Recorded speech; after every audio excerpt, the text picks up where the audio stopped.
So a question I often receive is, where do I get my sources of news? What are my sources of information? So if you haven't been able to tell, I'm a huge avid reader of the news. It's a personal passion of mine, so I do it for pleasure. It's fun for me. So I read an array of news sources, but if I had to pick three, these are the ones I would recommend. So firstly is Al Monitor, Al-Monitor. And Bil Arabiya, Al is Arabic for the. So it's just the Monitor. And the Monitor is great as it provides independent coverage on everything on the MENA region, from technology to culture, the commerce, to even politics and security.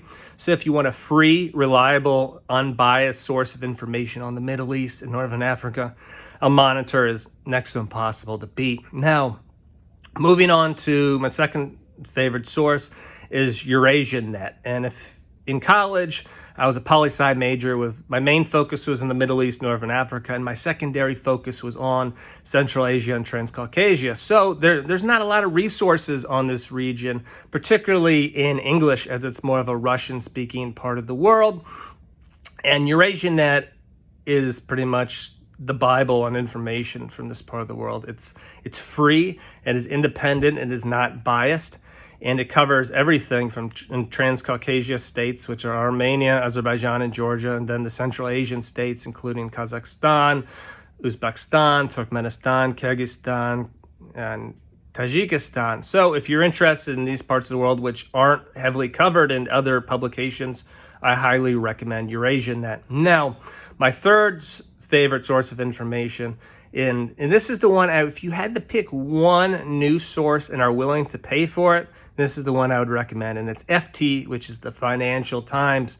And the Financial Times, it does not come cheap, but there's a reason for that. They have offices and there's personnel in over 160 countries, and this comes at a price, and they have incredibly reliable, accurate, and fast information. They'll have articles on events that you won't hear about in other sources, so sometimes days after the fact. So you really do get what you pay for. And in particular, I'm a big fan of Jim Rohn and Tony Robbins, who always say, pay attention to the habits that successful people are doing. And the demographics of the Financial Times show that some of the most successful people on the planet are reading it. It is one of the premier business journals read by those of the largest hedge funds and financial institutions globally. Like this demographic-wise, 32% are C-suite, 62% are business decision makers, 77% work for an international company, 80% are international business travelers, and just the array of articles are stunning. You get everything from science to like this morning, for example, I was reading an article about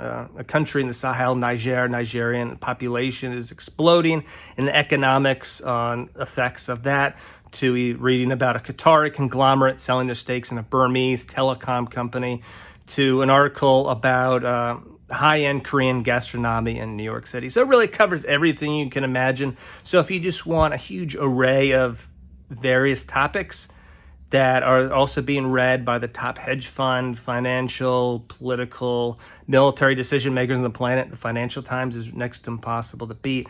And I'll follow up one, even though I said three initially. I'll throw you another bone. If you're interested in American politics, which I'm never going to do a video on American politics as it's just a toxic topic I don't want to touch, but if you are interested in an unbiased source for American political news, go to The Hill. You really can't beat it. And sure, there are opinion contributors, but it's probably not more than 20% of articles. And it'll say opinion contributor next to the author's name. So you'll definitely know if it's an opinion or fact. And the vast majority is just facts laying out what happened. And that is worth its weight in gold in an era where media is all about spin and trying to sell you on their particular stance on something, which I think is inherently negative for society and mass. But please let me know, where do you get your news, as I'm always looking to for recommendations on new potential sources, and also give me your feedback on my content, as I'm always looking to improve.